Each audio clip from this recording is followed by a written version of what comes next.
우리는 지난 2주간의 시간을 통해서 사도행전이 기록을 하고 있는 복음입니다. 사도행전에 나오는 이 복음의 말씀과 그 복음의 말씀 앞에 선 믿는 사람들이 보여줄 수 있는 그 반응, 믿음의 반응, 믿음의 태도에 대해서 우리 성도님들과 함께 나누었습니다. 2주 전에는 사도 바울과 이 바나바가 두 번째 선교 여행을 준비하는 가운데 마가를 우리가 데려가야 되나 데려가면 안 되나라고 하는 문제로 서로 갈등하다가 헤어지는 모습을 바라보면서 이것은 진흙탕 싸움은 아니었다. 하나님 안에서 가질 수 있는 서로의 다름을 인정하여서 서로가 서로의 사역을 축복해 주는 거예요. 서로의 사역을 인정하면서 서로의 사역을 사랑해 주면서 격려해 줄 때에 하나님 다스리시고 하나님 영광 가운데서 하나님의 나라가 확장되는 일에 이 두 사람이 따로 쓰임을 받게 되었다라고 하는 말씀을 우리 성도님들과 함께 볼 수가 있었습니다.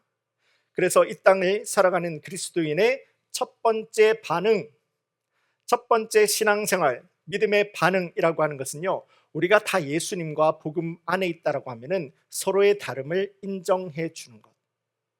우리가 예수님 안에 있다라면은 서로의 다름을 인정해 주는 것이 바로 복음 앞에 선 믿는 자의 아름다운 반응이다라고 하는 것을 볼 수 있었습니다.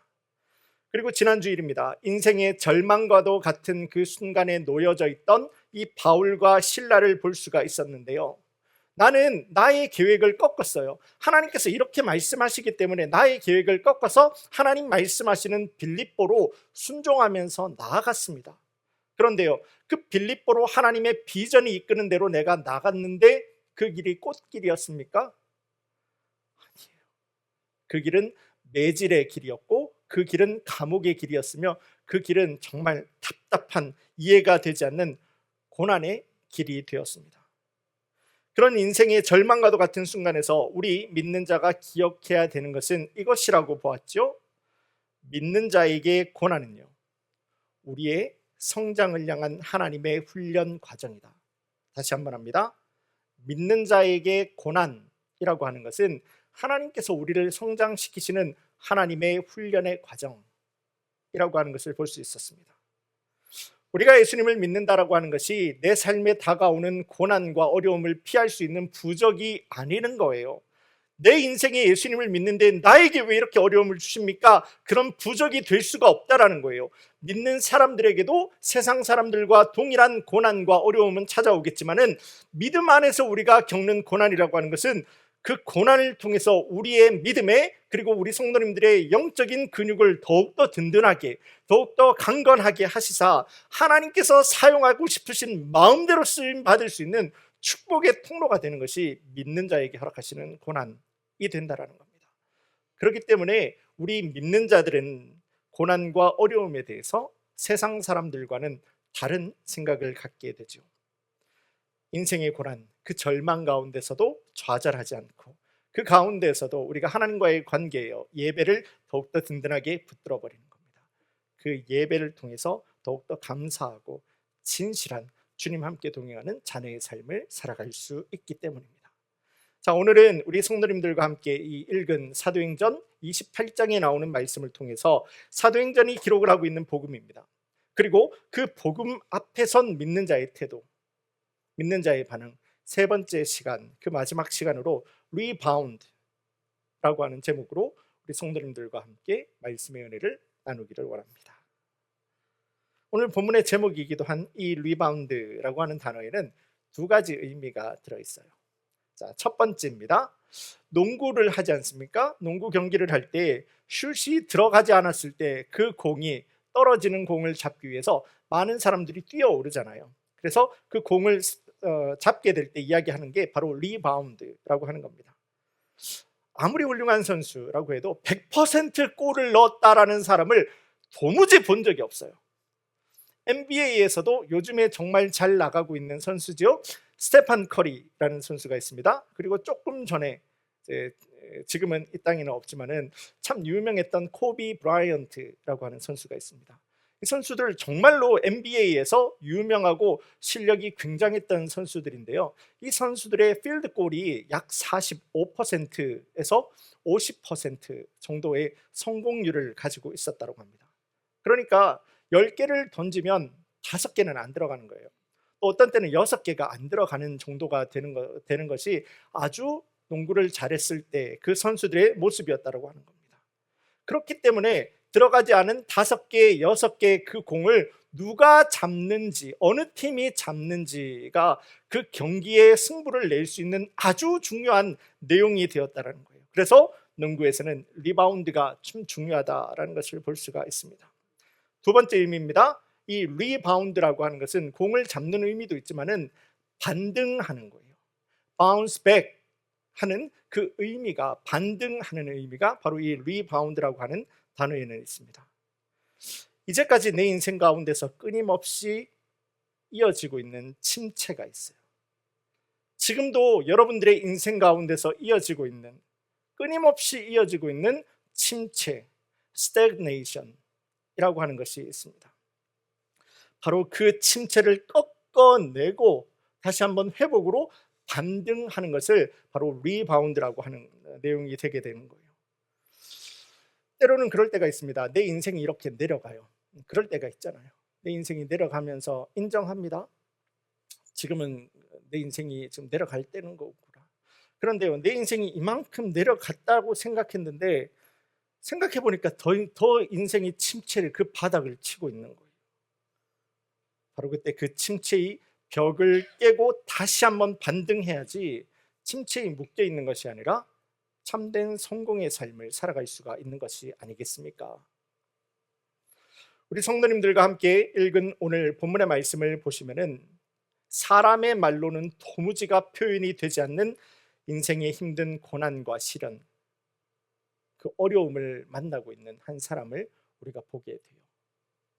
바로 사도 바울이지요. 그런데요, 이 사도 바울의 보여주는 모습이 참 신기해요. 내 인생 가운데서 몰아닥치고 있는 시련이 있어요. 도무지 헤어나올 수 없는 그 어려움이 있어요. 그런데 이 사람이 지금 낙심하라고 하고 있는 것이 아니에요. 그 어려움과 그 어려운 고통스러운 환경 가운데서도 하나님과의 올바른 관계인 이 예배, 그리고 하나님께서 내 삶의 참된 주인 되신다라는 그 믿음을 놓지 않아서 오히려 주님 함께 아름답게 신앙생활을 하고 있는 그 모습을 우리가 볼 수가 있습니다.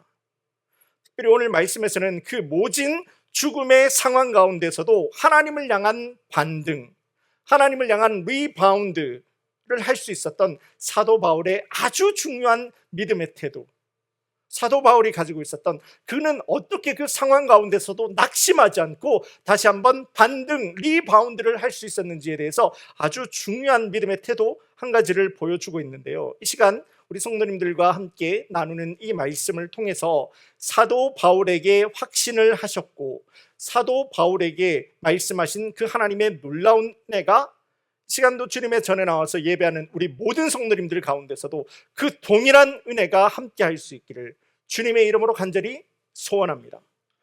자, 오늘 말씀의 배경을 우리 성도님들과 함께 먼저 봅니다. 세 번째 선교 여행을 다녀왔어요. 사도 바울이 세 번째 선교 여행을 마치고 이제는 예루살렘으로 들어오게 되는데요. 이 예루살렘에서 기다리고 있었던 이 율법주의자, 이 유대인들이 사도 바울을 보자마자 사로잡아 버리게 됩니다. 왜 그렇겠습니까?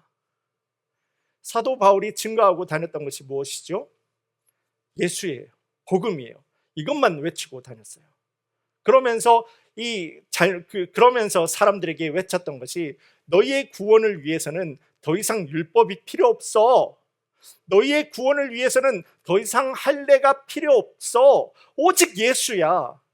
오직 복음이야. 라는 이 사실을 증거하고 다녔던 이 사도 바울이 예루살렘에 지금 살고 있었던 율법주의자 유대인들이 볼 때는 어떤 식으로 보였겠습니까? 잡아 죽이고 싶었겠죠. 예루살렘을 뛰어넘었어요. 사마리아와 땅끝까지 예수님과 복음을 증거하면서 성령의 아름다운 열매를 주렁주렁 지금 맺어가고 있는 사도 바울이 이 율법주의자 유대인들은 절대 반가울 리가 없었던 겁니다. 잡아 죽일 계획을 했던 겁니다. 그러나 바울은 자신이 지금 가지고 있었던 특권이 하나가 있었죠. 바울의 특권, 로마의 시민권을 가지고 있었습니다. 바울은 이 로마의 시민권을 이용해서 유대인이 많은 이 예루살렘에서 내가 재판을 받는 것이 아니라 나는 로마에 있는 시저 앞에서, 가이사 앞에서 재판을 받겠다라고 이야기를 하게 됩니다. 바울이 왜 이렇게 이야기했겠습니까? 지금 예루살렘에는 누가 많이 있습니까? 율법주의자 유대인들이 너무 많이 살고 있었거든요. 그 자리에서 바울이 자칫 재판을 받게 되면은 그 사람들이 이 재판의 영향력을, 힘을 막 쏟아 넣을 거 아니겠습니까? 거기서부터 스스로를 보호하기 위해서 바울은 예루살렘이 아니라 자신의 로마 시민권을 이용해서 나는 로마에서 황제에게 심판을 받겠다, 재판을 받겠다 이야기를 하게 됩니다. 오늘 말씀은요, 그렇게 이 사도 바울이 예루살렘을 떠나서 로마로 향하고 있던 길 가운데서 일어났던 하나의 일을 다루고 있는 것입니다. 준비된 지도를 부탁드리겠습니다. 바울이, 우리 성도님들 보실 때 오른쪽 끝에가 있죠. 오른쪽 끝에 아래가, 저기가 바로 팔레스틴입니다. 이제 이스라엘 땅이라고 생각을 하시게 되는데요, 그 오른쪽 끝에 있는 가이사랴에서 로마로 향하게 되게 되었을 때는 가을이었습니다. 바울이 탄 이 배는 겨울이 오기 전에 지도에 이 왼쪽 편에 있는 이탈리아라고 하는 곳에 보이시죠? 이탈리아입니다. 로마가 있는 이탈리아예요. 저기 이제 장화 신발 같이 생긴 바로 저기가 이탈리아인데, 이 사도 바울을 태웠던 이 배는 이 겨울이 되기 전에 그 이탈리아까지 가는 것을 목표로 하고 있었는데 바다 사정이 그렇게 좋지가 않았습니다. 그래서 지도 한가운데 보시면 빨간색 동그라미가 있지 않습니까? 그레데 섬이라고 되어 있는데요, 그 그레데 섬까지 도착을 하게 됩니다. 그리고 우리 성도님들 많이 들어보신 그 미항이라고 하는 곳에, 이 그레데 섬 미항에까지 이제 바울이 태운 배가 도착을 하게 됩니다. 바울은요, 이곳 미항에 도착하게 되었을 때 선장에게 그레데 섬에서 우리가 겨울을 지냅시다, 더 이상 움직이지 맙시다 라고 이야기를 하게 되지만은, 그 배의 선장은 그 옆에 있는 그 그레데 섬에 똑같이 있어요. 그 그레데 섬에 있는 베닉스라고 하는 곳까지 이제 가고자 결정을 하게 됩니다. 우리 성도님들 보시면 가운데 빨간색 동그라미 그레데 섬 있죠? 그 가운데 별이 두 개가 있습니다. 보실 때에 오른쪽에 있는 것이 미항이 되게 되고요, 왼쪽에 있는 별이 바로 베닉스라고 하는 도시가 되는데요, 거리는 한 40마일 밖에 되지 않아요. 거리는 한 40마일 밖에 되지 않는데 이 선장이 굳이 거기까지 가겠다라고 이야기를 했던 겁니다. 왜냐하면은 미항이에요. 아름다운 항구였어요. 여러분들 생각할 때 어때야지 아름다운 항구가 될 수가 있겠습니까? 이 미항이라고 하는 것은요, 이름처럼 아름다운 항구인데 아무것도 없는 항구 있죠. 자연밖에 없는 항구. 그러니까 아름다운 거예요. 그러니까 그 이름도 그 미항이 되게 된 겁니다. 그런데 거기서 한 40마일만 더 가게 되면 베닉스라고 하는 이 항구에는요, 바다 사람들이 많이 즐길 수 있는 그러한 오락시설들과 여러 가지 시설들을 잘 갖추고 있었던 항구였던 거예요. 자, 우리 성도님들 한번 생각해 보세요. 겨울 3개월을 지낼 때 내가 한 40마일만 더 가면 되는데 여기 미항에 있을 건가요? 아니면 40마일 정도 더 가서 베닉스라고 하는 곳에 여러분들 머물기를 원하십니까?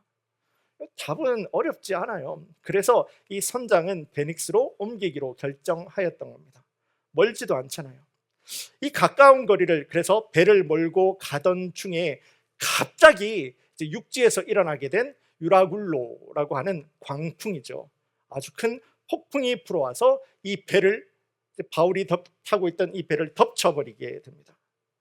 한순간에 이 배는 그 모든 것을 다 잃어버리게 되고, 바람과 파도가 이끄는 대로, 바람과 파도가 춤추는 대로 2주가 넘게 그냥 출렁출렁거리면서 바다 위를 떠다니게 되었던 거예요. 우리말로 하면은 죽을 고비가 지금 다 내 인생 가운데서 죽을 고비를 맞이했던 거예요. 그러다가 배가 한 곳에 걸리게 되는데, 그곳이 우리 성도님들 화면의 왼쪽에 보이시는 멜리데 섬이라고 하는 곳이 됩니다. 멜리데 섬. 멜리데 섬은 우리 성도님들 보시는 것처럼 로마로 향하려고 했잖아요. 사도 바울이 로마가 있는 이 이탈리아에서 아주 가까운 곳에 있었어요. 배를 운전하는 사람은 없어요. 그런데 배는 자기가 가야 되는 곳까지 2주가 넘는 시간 동안 알아서 잘 오게 되었습니다. 이런 말씀을 보면서 우리 성도님들 역시 여러분들의 인생에도 불어오는 인생의 바람이 있지 않습니까? 이런 말씀을 보면서 우리 성도님들도 내 인생 가운데서 몰아치는 사람의 관계의 바람이 있지 않습니까?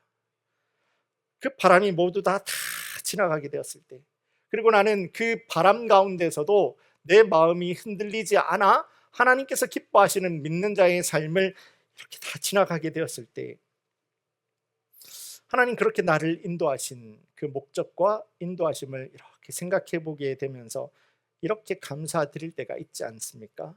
아, 하나님, 그래서 나에게 이렇게 하셨구나. 그래서 나를 이렇게 역사하셨구나. 지도 이제 내려주시면 감사하겠습니다. 수도 없는 많은 위기를 만났어요. 바울은요, 그가 복음을 전할 때 사람이 얼마나 많이 맞아봤냐 하면은, 바울이 맞은 거예요. 때리는 사람이 때리다가 지쳐가지고 바울이 죽은 줄 알았어요. 바울이 반응이 없었던 거죠. 때리다가 때리는 사람이, 이 사람이 반응이 없으니까 바울을 갖다 버릴 만큼, 성 밖에다 갖다 버릴 만큼 바울은 그렇게도 맞아보기도 한 사람이었고요. 사도 바울 역시 내가 살아날 소망이 끊어지고 사형 선고를 받은 적이 한두 번이 아니다 라고 고린도후서 1장 8절에서 고백하기도 합니다. 바울은요, 인생의 모진 위기, 인생의 모진 환란, 인생의 모진 갈등, 인생의 모든 인생의 침체, 스태그네이션 속에서도 사람이 낙심을 하지 않았어요. 그런데 아주 종합 선물 세트라고 하는 인생의 어려움이 그 사도 바울에게 덮쳐져 왔지만은 바울은 그 인생 가운데서 낙심을 하지를 않았다고요. 리바운드 할 수 있는 그러한 소망과 희망을 꼭 붙들고 있었던 사람이 바울인데요. 바울이 왜 그럴 수가 있었냐 하면은 바울은 하나님의 말씀을 확신하던 사람이었습니다. 다시 한번 합니다. 바울은 바울의 인생에 덮쳐오는 여러 가지 어려움과 고통이 있었어요. 그런데 그 고통과 어려움 가운데서 사람이 무너지고 사람이 좌절하고 엎어져 버리는 것이 아니라 바울은 하나님 앞에서 다시 한번 리바운드 할 수 있는 사람이 되었다고요. 어떻게요? 바울은 그 마음과 중심 가운데서 하나님의 말씀을 향한 확신, 이거 가지고 있었던 사람이 바로 바울이었다라는 겁니다. 하나님 나에게 주신 말씀이 있다면은 그 말씀이 내 인생 가운데서 이루어질 때까지, 내 인생 가운데서 그 어떠한 일이 펼쳐진다라고 하더라도 이거랑 하나님의 말씀이 이루어지는 것을 따로 떼놓는 거예요. 내 앞에 무슨 일이 생긴다라고 하더라도 하나님 주신 약속의 말씀이 있잖아요. 하나님 주신 나에게 확신의 말씀이 있잖아요. 이게 나를 어떻게 할 수가 없다. 왜냐하면 나는 하나님의 말씀을 하나님께서 주셔서 붙들고 주님 함께 동행하는 자녀이기 때문에, 이 확신 때문에 사도 바울 앞에 어떠한 상황이 펼쳐진다라고 하더라도 바울은 전혀 눈 하나 깜짝하지 않는 사람이 되었다라는 거예요. 오늘 함께 읽은 본문의 말씀에서도 마찬가지입니다. 지금 배가 2주 이상 표류한 거예요. 배가 2주 이상 그 지중해 바다잖아요. 그 넓은 지중해 바다 가운데서 표류하다가 멜리데 섬이라고 하는 곳에 걸리게 된 거예요. 확률로 이야기하면 이건 말도 안 되는 확률인 거죠. 하나님 인도하신 겁니다. 그 멜리데 섬에 그렇게 도착하게 되었을 때 그곳에 있었던 사람들이 나와서 바울과 함께 했던 사람이 전체 276명이라고 말씀을 기록을 하고 있습니다. 이 276명의 사람들을 그 멜리데 섬에 있었던 사람들이 나와서 돌봐주게 돼요. 겨울이에요. 지금 비가 오고 있는 상황이에요. 춥습니다. 그 배가 아무리 섬에 도착했다라고 하더라도 섬에 도착하기까지는 물에 한번 빠져야 되는 것 아니겠습니까?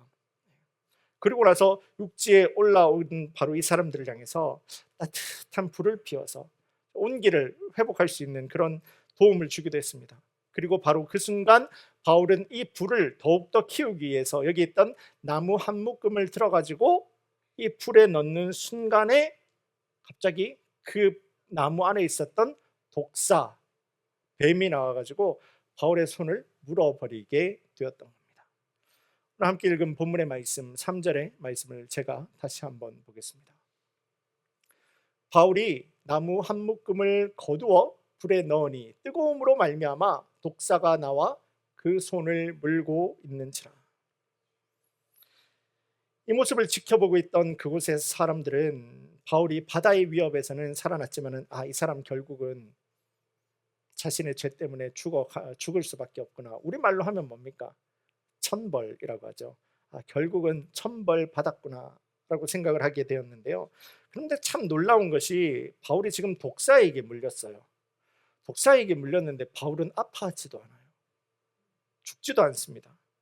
바울은 오히려 여유롭게 그 독사를 불 가운데서 탈탈 털어버리게 됩니다. 그 모습을 보고 있었던 이 멜리데 사람들은 바울이 아주 특별한 사람이구나 라고 생각을 하게 돼요. 어떤 사람은 바울을 뭐라고 불렀다고요? 신이다 라고 생각하기도 했습니다. 이런 설명을 할 수 없는 아주 묘한 상황이 되어버리게 되었던 거예요. 아주 이 설명할 수 없는 묘한 상황은 오히려 사도 바울이 그 지역 사람들에게 예수님과 복음을 증거할 수 있는 아주 훌륭한 도구로 사용이 되게 됩니다. 하나님이 바울이 처해져 있는 이 모진 인생이잖아요. 모진 위기잖아요. 환난을 만났잖아요. 힘들어도 이 사람만큼 힘들어 본 사람이 있겠습니까? 끊어지지 않는 그 침체의 어려운 상황을 가지고 하나님께서는 복음의 훌륭한 도구로 바꿔버리는 것을 우리가 볼 수가 있는 거예요. 당시 이 멜리데 섬에서 가장 높은 위치에 있었다라고 하는 오블리오라고 하는 사람의 아버지가 열병이 있었다라고 해요. 피버를 가지고 있었던 거죠. 그 열병과 이질이라고 하는 병이 있었는데요. 그 아버지에게 사도 바울이 가서 손을 얹고 기도하게 될 때 이 아픈 사람의 이 아픈 아버지가 치유함을 받게 되었고, 더 나아가서 거기에 있었던 모든 아픈 사람의 질병을 사도 바울이 전부 다 고쳐버리게 되었다라는 거예요. 예수님과 복음을 증거하기 위해서 하나님께서 사도 바울을 통해서 치유함의 은사를 베풀어 주신 거죠. 그렇게 이 지역 사회 가운데서도, 그 지역 멜리데 섬 가운데서도 하나님께서 복음이 능력 있게 증거하기 위해서 사도 바울에 타고 있었던 그 배에 유라골라라고 하는 그 광풍, 그 폭풍을 보내서 그 배를 그 지중해 한가운데서 2주 동안 떠다니게 하다가 멜리데 섬으로 인도하게 한 거 누구라고요? 하나님이시라고요. 이거를 부인할 수 있는 사람이 세상 도대체 누가 있겠습니까? 이와 동일한 은혜를 받았던 창세기에 나오는 요셉이라고 하는 사람이 있죠. 나에게 해로움을 입혔던 누굽니까? 형들이잖아요. 요셉은 자신의 형들에게 하나님의 인도하심을 다음과 같이 간증하기도 합니다. 창세기 50장 20절 말씀을 제가 보겠습니다. 당신들은 나를 해하려 하였으나 하나님은 그것을 선으로 바꾸사 오늘과 같이 많은 백성의 생명을 구원하게 하시려 하셨나니.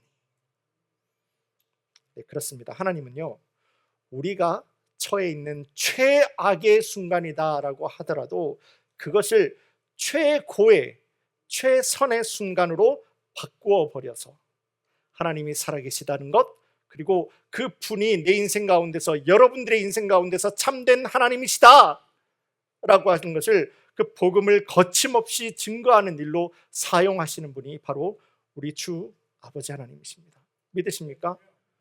하나님 앞에서는 불가능이 없어요. 하나님 앞에서는 하나님의 발목을 잡을 수 있는 것들이 없다고요. 그래서 하나님 앞에서는 harmless로, 해로운 것이 해롭지 않은 것으로, 하나님 앞에서는 harm이라고 하는 것이 harmony로, 해롭다라고 하는 것이 하나님 앞에서는 오히려 조화로움으로 바뀌어버리는 아주 놀라운 역사가 일어나게 되는 것입니다. 이 귀한 믿음의 약속이에요.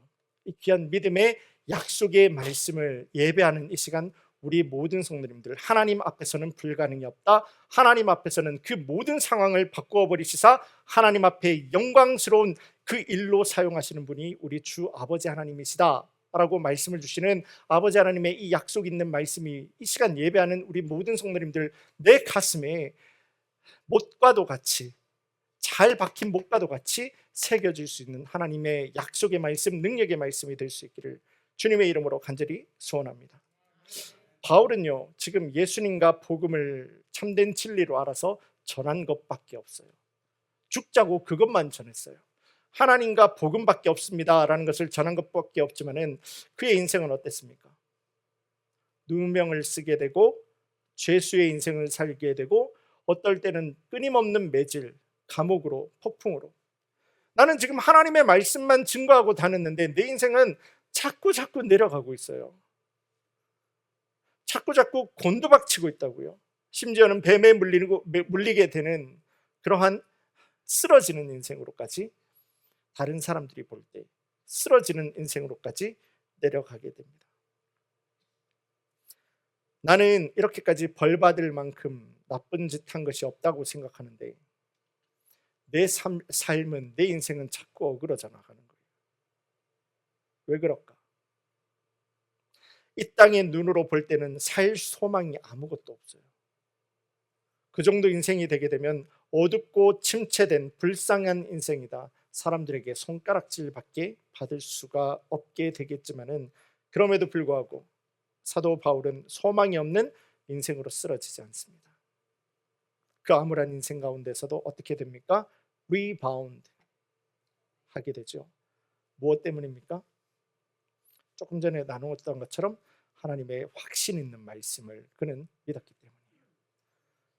사도 바울은요, 그 인생이 다른 우리가 살아가는 어떤 사람들과 비교할 수도 없을 만큼 처절하고 불쌍하며 낙담되는 상황을 살아갈 수밖에 없었지만은, 우리들과 같이 그 인생 가운데서 좌절하고 낙담하지 않았던 것은, 사도 바울은 그 마음 가운데서 하나님의 말씀은 살아계시사 운동력이 있어서 좌우 날이선 검과도 같이 우리의 관절과 골수를 찔러 쪼개는 하나님의 능력 있는 말씀, 살아있는 말씀이다라는 것을 사도 바울은 그 확신 있는 말씀으로 붙들고 있었기 때문이에요.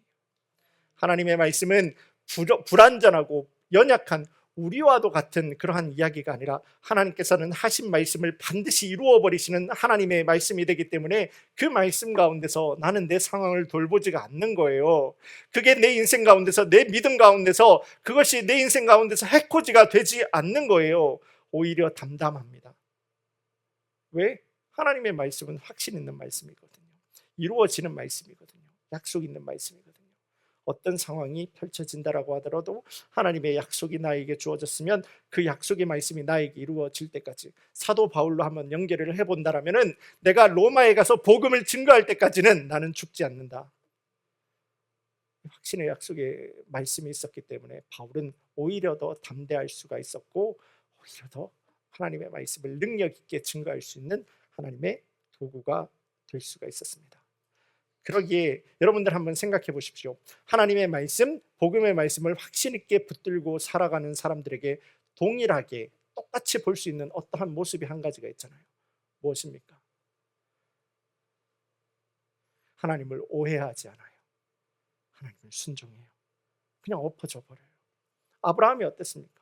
아들을 죽이라, 아들을 잡아라, 고민하지 않아요. 그 다음 날 해가 뜨자마자 데리고 올라가는 겁니다. 하나님을 신뢰하는 거예요. 확신하는 거예요. 하나님의 말씀을 믿는 가운데서 그 말씀이 이루어지는 역사의 삶을 살아가는 것이 하나님의 확신 있는 그 말씀을 붙들고 살아가는 사람들에게 볼 수 있는 순종의 모습이 되게 되는 것입니다. 자, 말씀 정리하겠습니다. 우리는 지난 3주 동안 이 사도행전을 통해서 볼 수 있는 하나님의 말씀, 그 복음이죠, 복음. 그리고 그 복음 앞에 선 믿는 사람들의 반응에 대해서 살펴보아 왔습니다. 첫 번째는 무엇이었죠? 예수님과 복음 앞에서는 다양성을 인정하는 거예요. 예수님과 복음 앞에서 나만 맞다가 아니라 그것이 예수님과 복음 안에 있으면 서로의 다양함을 인정하는 겁니다. 인정할 때 하나님의 놀라운, 나의 지혜와 나의 제한을 뛰어넘어 버리는 하나님의 은혜를 누리면서 살아갈 수 있는 우리 성도님들이 되실 것입니다. 두 번째는 예배였지요. 예배. 우리 인생 가운데서 고난은 반드시 찾아오게 됩니다. 그런데 그 고난이 믿는 자에게 고난이 되지 않는 것은, 하나님께서 주시는 이 고난, 믿음 안에서의 우리가 받는 고난이다라고 하는 것은, 그게 어렵고 힘든 것이 아니라 내 믿음의 근육을 더욱더 든든하게 만들어내는 하나님의 축복이 되기 때문에 우리는 고난이 아니다. 그렇기 때문에 우리는 예배를 붙들 수가 있다라는 것을 보았습니다. 오늘 함께 보았죠. 마지막으로 말씀입니다. 하나님의 약속 있는 말씀이에요. 복음의 말씀 앞에선 믿는 자의 반응은 말씀을 붙드는 겁니다. 말씀을 붙든다라는 것은 하나님을 말씀이 살아서 역사하시는 하나님의 능력이다라는 것을 붙드는 거예요. 그래서 어떤 영적인 침체가 내 인생 가운데서 다가온다라고 하더라도 우리가 이 침체를 내가 깨 부숴버리고 회복할 수가 있는 것은 하나님의 약속 가운데서 나가는 거예요. 이 침체에 내가 묶이는 것이 아닙니다.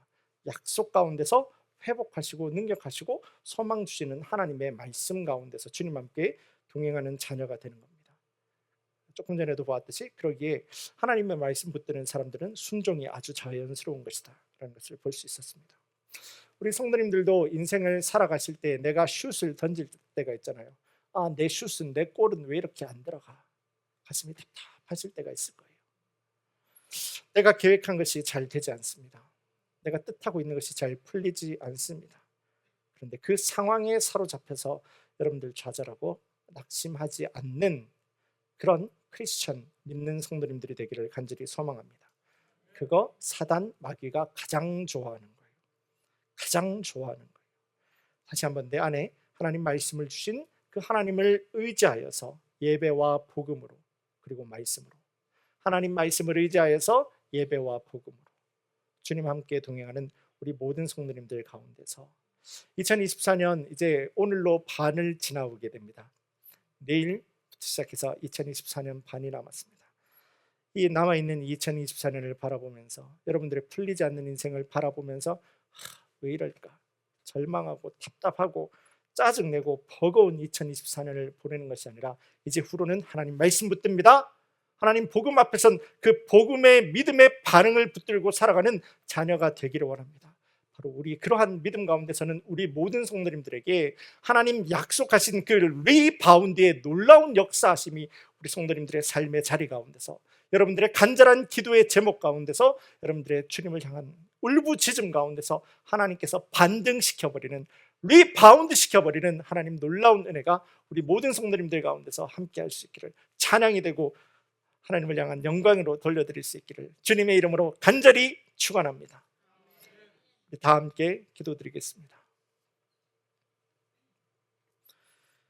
주님, 이 아침 시간 주님 주신 말씀을 통해서 복음 증거 세 번째 시간 리바운드라고 하는 제목으로 말씀의 은혜를 함께 나누었습니다.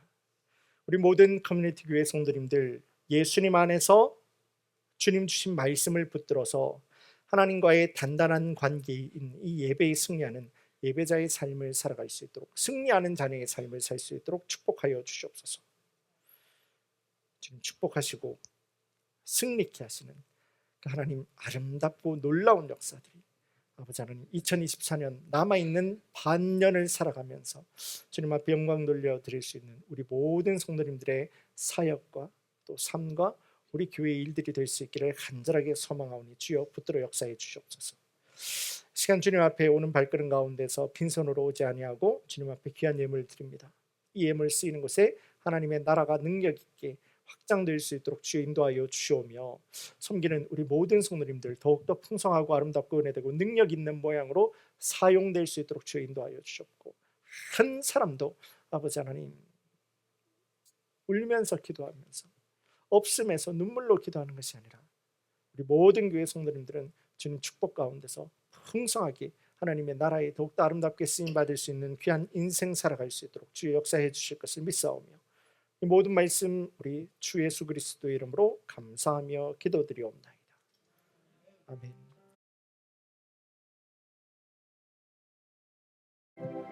이제는 우리 주 예수 그리스도의 은혜와 아버지 하나님 사랑 성령 하나님의 내주 인도하심이 오늘 주님 주신 이 말씀을 받습니다. 그리고 확신 있는 하나님의 말씀으로 알아 순종합니다. 예수님과 복음 안에서 하나님 주신 약속의 말씀을 붙들어서 흔들림 없는 예배자의 삶을 살아가기를 순종하는 우리 모든 커뮤니티 교회의 모든 성도님들의 가정과 저들의 간절한 기도의 제목과 저들의 인생 가운데서 어떠한 인생의 낙담과 절망 속에서도 주님 베푸시는 그 놀라운 리바운드의 역사는 하나님을 바라보는 그 믿음 가운데서 이루어진다라는 것을 꼭 기억하는 하나님의 우리 성도님들 가운데서 그 은혜를 부어주시는 하나님 놀라운 역사가 지금으로부터 영원에 이르기까지 함께 할지어다.